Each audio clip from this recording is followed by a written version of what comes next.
So good morning students, welcome to this online educational portal of Saket Academy and Paramarth Shiksha. So in our previous lecture, we have seen about properties of light and reflection. We also have seen the reflection by plane mirrors. Now in this lecture, we will focus on spherical mirrors and reflection by spherical mirrors. So the reflecting surface of a spherical mirror में B curve inward और outward. Spherical mirror का जो कि sphere का एक part होता है उसका जो सरफेस कर्व्ड हो सकता है अंदर की तरफ। A spherical mirror whose reflecting surface is curved inward, that is faces toward the center of the sphere, is called a concave mirror. तो अगर एक स्फेरिकल मिरर की हम बात करें, स्फेरिकल मिरर क्या होता है, स्फेयर का एक पार्ट है। तो सपोज करें कि ये एक स्फेयर है अपने पास और हमने क्या कर रखा, हमने इसको ऐसे दो पार्ट कट कर दिया। एक अपने पास ये फेस ये मिल गया, ये पार्ट, दूसरा ये पार्ट मिल गया ना। अब इसको अगर हम ध्यान से देखें तो इस टाइप का है, ठीक है, और इसको अगर ध्यान से देखें तो इस टाइप का है। अब हमने क्या किया, पॉलिश किया इसके बाहर वाले सरफेस पे हमने पॉलिश किया तो इसका अंदर वाला सरफेस स्मूथ रहेगा ना। तो अभी रिफ्लेक्शन कहाँ से होगा, इस वाले सरफेस से, अंदर वाले से। तो इस सरफेस को क्या बोलेंगे, सरफेस फेस कर रहा है टुवर्ड्स किसकी तरफ, सेंटर की। अभी हमने बाहर की तरफ पॉलिश किया है, इसका फेस किधर है, सेंटर की तरफ। तो फेसेस टुवर्ड सेंटर, ठीक है ना, एक टाइप का हो गया। दूसरा, अभी इसको क्या बोलेंगे, इसको बोलेंगे कॉनकेव मिरर।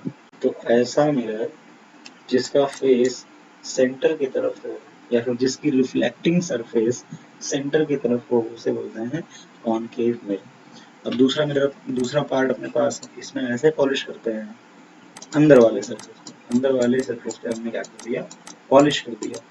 तो रिफ्लेक्टिंग सरफेस कौन हुआ, बाहर वाला सरफेस है ना, सरफेस फेसेस आउटवर्ड, ठीक है ना, आउटवर्ड, बाहर की तरफ। तो यहाँ से रिफ्लेक्शन होगा ऐसे, ठीक। तो इस मिरर को हम लोग बोलते हैं convex mirror. The schematic representations of these mirrors is shown in figure 10.1। तो यहाँ पर जो है इन मिरर को हम लोग देख सकते हैं ना, यहाँ पे ये कॉनकेव हो गया और ये। You may note in these diagram that the back of the mirror is shaded। तो यहाँ पर ध्यान से हम देखें तो ये पता चलता है कि जो मिरर का पीछे का पार्ट है रिफ्लेक्टिंग सरफेस के जस्ट अपोजिट का जो पार्ट है, ठीक है, एक ये रिफ्लेक्टिंग सरफेस हो गया और ये बैक साइड हो गया ना, तो ये पॉलिश किया हुआ। ऐसे ये रिफ्लेक्टिंग सरफेस हो गया तो इसका बैक साइड का जो पोर्शन है वो शेडेड है, ठीक है। You may now understand that the surface of the spoon curved inward can be approximated to a concave mirror and the surface of the spoon bulged outward can be approximated to a convex mirror। तो अभी इतना समझ सकते हैं कि जो spoon का surface था, जो हम एक्टिविटी परफॉर्म करने के लिए यूज किए थे, ठीक है, तो जो इनवर्ड की तरफ जिसका कर्व था उसको हम लोग क्या बोल सकते हैं, कॉनकेव की तरह समझ सकते हैं। और जो सरफेस आउटवर्ड था, ठीक है ना, आउटवर्ड था, ऐसे था ना, स्पून ऐसे होता है। अब इसमें ये जो सरफेस है ये क्या है, कर्व इनवर्ड, तो इसको हम लोग क्या बोलेंगे, कॉनकेव की तरह समझ सकते हैं। और ये वाला जो सरफेस है, बाहर वाला सरफेस, इसको हम लोग कॉन्वेक्स की तरह ट्रीट कर सकते हैं। Before we move further on spherical mirrors, we need to recognize and understand the meaning of few terms. These terms are commonly used in discussion about spherical mirrors। तो कुछ चीजें हैं जो spherical mirror के discussion में हमको बार बार मिलेंगी, बार बार सामने आएंगी, इस समय जो जरूरी भी है समझना। The center of the reflecting surface of a spherical mirror is a point called pole। तो जो सबसे पहली डेफिनेशन है, सबसे पहला जो टर्म है क्या है, वो ये है कि जो अगर हम सपोज करें कि ये अपने पास एक रिफ्लेक्टिंग सरफेस है या फिर यह एक मिरर है, तो रिफ्लेक्टिंग सरफेस जो हुआ मतलब यहाँ से लेकर के यहाँ तक का जो सरफेस हुआ, इसका एक सेंटर होगा ना। सेंटर का मतलब इसका मिड। तो इस पूरे सरफेस का जो मिड पॉइंट होता है, जो सेंटर होता है, उसको हम लोग क्या बोलते हैं, पोल। उसको हम लोग बोलते हैं पोल। दूसरे टाइप का सरफेस ऐसा हो सकता है ना, इसका भी मिड पॉइंट होगा ये, इसको क्या बोलेंगे हम, पोल। जो दूसरी चीज है वो है सेंटर ऑफ कर्वेचर। ये क्या है, तो जिस स्फेयर का एक पार्ट हमने लिया हुआ है, जैसे अगर हमने ऐसा कोई मिरर लिया है या ऐसा कोई मिरर लिया, तो ये क्या है, ये किसी स्फेयर का पार्ट है। वो स्फेयर कैसा है, वो स्फेयर ये है, तो इस स्फेयर का पार्ट है, तो इस स्फेयर से ही काट के हम अपना मिरर बनाते हैं ना, तो ये स्फेयर का पार्ट है। तो इस स्फेयर का जो सेंटर था वो इस मिरर के लिए क्या बन गया, सेंटर ऑफ कर्वेचर। इस मिरर के लिए क्या बन गया, सेंटर ऑफ कर्वेचर। डेफिनेशन क्या हो सकती है, तो centre of curvature is the centre of the sphere from which our mirror is made. Now third point is principal axis. What principal axis? तो अगर ये कोई मिरर हम सपोज करें तो इस मिरर का सेंटर ऑफ कर्वेचर यहाँ पर हम एज्यूम करते हैं और पोल यहाँ पर एज्यूम करते हैं। तो सेंटर ऑफ कर्वेचर और पोल इन दोनों को मिलाने वाली जो लाइन होती है उसे हम लोग क्या बोलते हैं, प्रिंसिपल एक्सिस। तो ये क्या है, ये प्रिंसिपल। जितनी बातें समझ में आई, ठीक है ना। तीन चीजें हम लोगों ने देखी। पहले तो मिरर का जो मिड पॉइंट होगा, जो सेंटर होगा, उसे पोल बोलेंगे। ये जो मिरर जिस सरफेस का, जिस स्फीयर का पार्ट है, उसका जो सेंटर होगा, इस मिरर का सेंटर ऑफ कर्वेचर हो गया, जिसको हम डिनोट करते हैं सी से, ठीक है ना। दो चीजें हो चुकी हैं। थर्ड क्या है, प्रिंसिपल एक्सिस। प्रिंसिपल एक्सिस क्या होती है, line joining centre of curvature C and pole of the mirror P. Okay, तो सेंटर ऑफ कर्वेचर सी और पोल पी को मिलाने वाली जो लाइन होगी उसे क्या बोलेंगे, प्रिंसिपल एक्सिस बोलेंगे। तो यहाँ पे हम लोग देख सकते हैं, the centre of the reflecting surface of a spherical mirror is a point called the pole. तो रिफ्लेक्टिंग मिरर का जो सेंटर होता है उसे पोल बोलते हैं। इसका सेंटर यहाँ पर होगा, इसका सेंटर यहाँ पर होगा, ठीक है। The pole is usually represented by the letter P, उसको हम पी से डिनोट करते हैं। The reflecting surface of a spherical mirror forms a part of a sphere. तो रिफ्लेक्टिंग सरफेस क्या बनाता है, एक स्फीयर का एक पार्ट, ठीक है। The sphere has a centre, उसका क्या होता है, सेंटर होता है। This point is called the centre of curvature of the spherical mirror. तो जो सेंटर होता है स्फीयर का उसे हम लोग क्या बोलते हैं, मिरर के लिए वो बन जाता है centre of curvature and represented by letter C. Okay, so please note that the center of curvature is not a part of the mirror. तो ऐसा नहीं है कि वो मिरर का एक पार्ट है, मिरर के बाहर होता है ना। ये हम लोग देखा था, वो मिरर के बाहर होता है। यहाँ पर मिरर हो गया, यहाँ पर ये हो गया। It lies outside its reflecting surface. तो ये पॉइंट क्या करता है, रिफ्लेक्टिंग सरफेस के बाहर लाई, ठीक है। It lies behind the mirror in case of a convex mirror. तो कॉन्वेक्स मिरर के केस में ये क्या करता है, बिहाइंड द मिरर, मिरर के पीछे, ठीक है। जैसे अगर बना है, ये हो गया कॉनकेव मिरर का सेंटर ऑफ कर्वेचर सी और ये हो गया कॉन्वेक्स का, ये हो गया कॉन्वेक्स का। अभी यहाँ पे पॉलिश ऐसे हुई है, ठीक है ना, पॉलिश इधर हुई है बाहर की तरफ, ठीक है।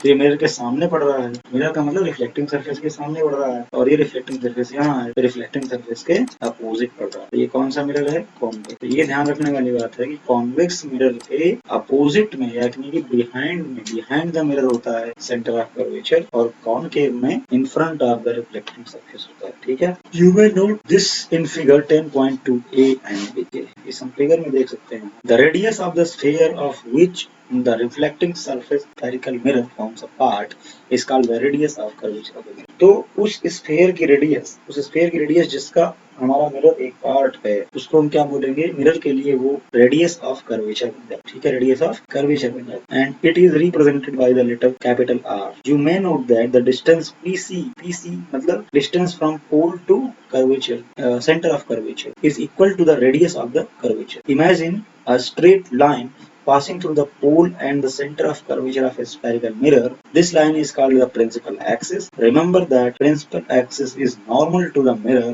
and its pole. Let us understand an important term related to mirrors through activity. Okay. So अगर हम यहाँ पे देखिए ध्यान से, ठीक है ना, तो अगर मैं यहाँ पे कॉनकेव मिरर बनाता हूँ, ठीक है, हमने क्या क्या बातें समझ ली। हमने ये समझ लिया कि ये कॉनकेव मिरर का जो सेंटर है, मतलब इसका जो मिड पॉइंट है, उसे हम लोगों ने बोला पोल है। वो क्या है, वो पोल का मतलब P, किसी नोट करते हैं कैपिटल लेटर। दूसरी चीज हमने देखी कि ये जो रिफ्लेक्टिंग सरफेस है हमारा, या फिर ये जो हमारा मिरर है, ये जिस स्फीयर का पार्ट है उसका जो सेंटर होगा उसे हम लोग क्या बोलेंगे, centre of curvature for this mirror, ठीक है। सेंटर ऑफ कर्वेचर हो गया, इसको हमने डिनोट किया सी से, ठीक है। अब इसकी जो रेडियस कौन होगी, ये होगी ना रेडियस, इस स्फीयर की रेडियस। अब ये जो रेडियस थी अपनी, वो क्या बन गई, वो यहाँ पर इस मिरर के लिए बन गई radius of curvature, that is capital R. और क्या देख लिया हमने, और एक चीज देखी कि इस सेंटर ऑफ कर्वेचर सी और इस पोल पी को मिलाने वाली जो लाइन है, जो स्ट्रेट लाइन है, उसे हम लोगों ने बोला प्रिंसिपल एक्सिस। उसे क्या बोला, प्रिंसिपल। अब एक और इम्पोर्टेंट चीज देख लेते हैं, एक एक्टिविटी करते हैं उसको समझने के लिए। तो उस एक्टिविटी को पहले हम लोग ध्यान से, फिर उसके बाद आगे बढ़ते हैं। तो भी एक्टिविटी क्या है, caution, do not look at the sun directly or even into a mirror reflecting sunlight it में डैमेज योर आइज। तो एक्टिविटी करने से पहले एक चीज ध्यान में रखना है कि अपने को क्या करना है कि सूरज को डायरेक्टली नहीं देखना, ना तो सूरज को डायरेक्टली देखना है और ना ही सनलाइट जो सूरज की रोशनी है वो किसी मिरर से रिफ्लेक्ट होकर हमारी आंख तक आ रही है तो उसको भी नंगी आंखों से नहीं देखना है, ठीक है ना। क्यों? क्योंकि वो आंखों को डैमेज कर सकता है। फर्स्ट पॉइंट क्या है, hold a concave mirror in your hand and direct its reflecting surface towards the sun. तो सबसे पहले अपने हाथ में कॉन्केव मिरर ले लें और उसके बाद उसका जो रिफ्लेक्टिंग सरफेस है उसको सूरज की तरफ कर लें। सेकेंड थिंग क्या करना है कि direct the light reflected by the mirror onto a sheet of paper held close to the mirror. अब क्या करो कि जो मिरर से रिफ्लेक्ट होके लाइट दिख रहा है, ठीक है ना, किसी भी डायरेक्शन में, चारों तरफ देखोगे तो किसी एक डायरेक्शन में वो लाइट जो है रिफ्लेक्ट होता दिखेगा, ठीक है। तो अब उसको क्या करो, मिरर को इधर उधर करके उसको किसी पेपर पे फोकस करो जो नजदीक हो तुम्हारे, ठीक है। थर्ड पॉइंट क्या है, move the sheet of paper back and fourth gradually until you find on the paper sheet a bright sharp spot of light. Hold the mirror and the paper in the same position for a few minutes. What do you observe and why this phenomena happen? Okay. सो अब क्या करना है कि थोड़ी देर तक उसी position में paper को भी और मिरर को भी रखना है और देखना है कि क्या होता है। The paper at first begins to burn producing smoke. तो क्या होगा, सबसे पहले कि जो अपना कागज है वो जलना शुरू कर देगा और धुआं निकालना शुरू कर देगा। Eventually it may even catch fire. और ये भी हो सकता है कि वो आग पकड़ ले। Why does it burn? ये जल क्यों रहा है? The light from the sun is converged at a point as a sharp, bright spot by the mirror. तो ये क्यों जल रहा है? क्योंकि जो सनलाइट आ रही थी, सूरज की रोशनी जो आ रही थी, ठीक है, उसे क्या किया, उसे मिरर में एक पॉइंट पे फोकस कर दिया, ठीक है। अभी अपने पास एक मिरर ले लिया ना, ये सनलाइट जो आ रही थी ऐसे, ठीक है, इस तरीके से जो सनलाइट आ रही थी अलग अलग डायरेक्शन में, इन सब को इस मिरर ने एक पॉइंट पे फोकस कर दिया, है ना। ऐसे ही बहुत सारी, तो ये जितनी लाइट बीम है ये सब ये क्या हुई, इस पॉइंट पे फोकस हो गई, इकट्ठे हो गई। तो इस पॉइंट पे जितनी लाइट बीम है सारी की सारी जब एक साथ इकट्ठे होंगे तो ये बहुत ही शार्प स्पॉट बन गया, ठीक है। और यहीं पे हमने अपना क्या रखा है, कागज रखा है। तो उस कागज पे सारी की सारी लाइट, पूरी की पूरी जो लाइट है जो रिफ्लेक्ट हो रही है मिरर से, वो इकट्ठे होके गिर रही है, ठीक है। तो इस कारण से ये जो पॉइंट है, ये जो कागज है वो क्या किया, जलना शुरू कर दिया, धुआं निकलने लगा और आग पकड़ लेगा। This point is the focus of the concave mirror. तो ये जो पॉइंट है जहां पे रखने पे कागज जल गया, या फिर हम ये कह सकते हैं कि जहां पर सारी की सारी रेज मिल गई आकर, ना, सारी की सारी रेज क्या कहीं मिल गई आकर के, देखो यहाँ पर अगर पैरेलल रेज की बात करते आ रही है ना, और एक ही पॉइंट पे सब मिल रही, तो ये भी क्या है, फोकस है, ठीक है। The distance of this image from the position of the mirror gives the approximate value of focal length। इस पॉइंट को हम और एक तरीके से अज्यूम कर सकते हैं, ठीक है। ये जो पॉइंट है हमारा, उसे हम लोग सन की इमेज भी बोल सकते हैं। क्या बोल सकते हैं? सन की इमेज। तो सन से लाइट रे आ रही है, ये सन हो गया, यहाँ से लाइट रे आ रही है और इस तरीके से जा रही है, रिफ्लेक्ट हो। तो रिफ्लेक्शन के बाद रेज जहां पर मिलते हैं उसे क्या बोलते हैं, इमेज बोलते हैं। ये किसकी इमेज है? ये सन की इमेज, सूरज की इमेज। और जो बहुत डिस्टेंस पे, इनफाइनाइट डिस्टेंस पे ऑब्जेक्ट होती है, उसकी इमेज कैसी बनती है, एकदम पॉइंट वाइज, पॉइंट के जैसे बनती है, और कहाँ बनती है, फोकस पे बनती है, ठीक है। तो हम ये कह सकते हैं कि ये सन की इमेज है, ठीक। और इस इमेज और इस पोल के बीच की जो डिस्टेंस होती है उसे बोलते हैं हम लोग, क्या बोलेंगे, फोकल लेंथ। इस पॉइंट को हमने बोला फोकस, तो फोकस और पोल इसके बीच की जो डिस्टेंस है उसको क्या बोलेंगे, फोकल लेंथ स्मॉल एफ, ठीक है। और यहाँ क्या है अपना, सेंटर ऑफ कर्वेचर है, centre of curvature. Let us try to understand this observation with the help of ray diagram. तो रे डायग्राम से समझते हैं, ठीक। Observe figure 10.2a closely. तो पहले फिगर को ध्यान से देखो, ठीक है। A number of rays parallel to the principal axis are falling on a concave mirror. तो बहुत सारी रेज जो कि कैसी हैं, इस प्रिंसिपल एक्सिस के पैरेलल हैं, वो कॉन्केव मिरर पर आती हैं। They are all meeting intersecting at a point on the principal axis of the mirror। तो रिफ्लेक्शन के बाद वो सारी की सारी रेज एक पॉइंट पे इंटरसेक्ट करती हुई दिखती है, ठीक है। जो पॉइंट कहाँ पर, प्रिंसिपल एक्सिस पर ही है, ठीक। Similarly observe figure 10.2b। इसी तरह 10.2b में ये कॉन्वेक्स मिरर के लिए दिया गया है। प्रिंसिपल एक्सिस के पैरेलल जितनी भी रेज आ रही हैं वो रिफ्लेक्शन के बाद इस तरीके से जा रही हैं जैसे कि लगे कि उनको अगर पीछे बढ़ाएं तो एक पॉइंट पे मिलेंगी। ठीक है। How are the rays parallel to the principal axis reflected by a convex mirror? तो ये जो पैरेलल रेज हैं वो कैसी? The reflected rays appear to come from a point on the principal axis. This point is called the principal focus of the convex mirror. तो convex mirror का वो principal axis पे ऐसा पॉइंट है जहां से लग रहा है कि सारी की सारी रेज, ये वाली रेज जो रिफ्लेक्शन के बाद मिली हैं वो वहीं से ओरिजिनेट हो रही है, ऐसा लग रहा है ना, वहीं से। तो इस पॉइंट को हम लोग बोलते हैं प्रिंसिपल फोकस या फिर फोकस। ठीक है ना। The principal focus is represented by the letter capital F. Principal focus को हम लोग कैपिटल एफ लेटर से डिनोट करते हैं। The distance between the pole and the principal focus of a spherical mirror is called the focal length. It is represented by letter small f. तो पोल और focus के बीच की जो डिस्टेंस है उसको हम लोग फोकल लेंथ। ठीक है। The reflecting surface of a spherical mirror is wide and large spherical. The surface then has a circular outline. The diameter of the reflecting surface of spherical mirror is called its aperture. Okay. In figure 10.2, distance mn represent the aperture. We shall consider in our discussion only such spherical mirrors whose aperture is much smaller and its radius of curvature. तो अगर ये अपना mirror है तो ये जो mirror का diameter बनता है ये, ठीक है ना, इसको हम लोग क्या बोलेंगे? इसको हम लोग बोलेंगे अपर्चर ऑफ द मिरर। ठीक है, अपर्चर ऑफ द मिरर। अब हम लोगों को क्या देखना है? केवल उस मिरर की बात करनी है, उस मिरर पे अपना डिस्कशन फोकस करना है जिस मिरर का अपर्चर क्या हो, बहुत छोटा हो, compare to its radius of curvature. तो हमें एक ऐसे मिरर की बात करनी है जिसका अपर्चर उसकी रेडियस ऑफ कर्वेचर से बहुत छोटा हो। रेडियस ऑफ कर्वेचर आ गई है कैपिटल आर। ठीक है, तो इस तरीके से होना चाहिए एम एन, मतलब काफी छोटा होना चाहिए। ठीक है, ऐसे M N is very very very very less than capital R. Is there a relationship between the radius of curvature R and focal length F? तो क्या radius of curvature capital R और फोकल लेंथ स्मॉल f के बीच में कोई relation है? For spherical mirrors of small apertures. Okay, तो small aperture वाले spherical mirror के लिए हम ये चार चीजें देखते हैं। ठीक है, the radius of curvature is found to be equal to twice the focal.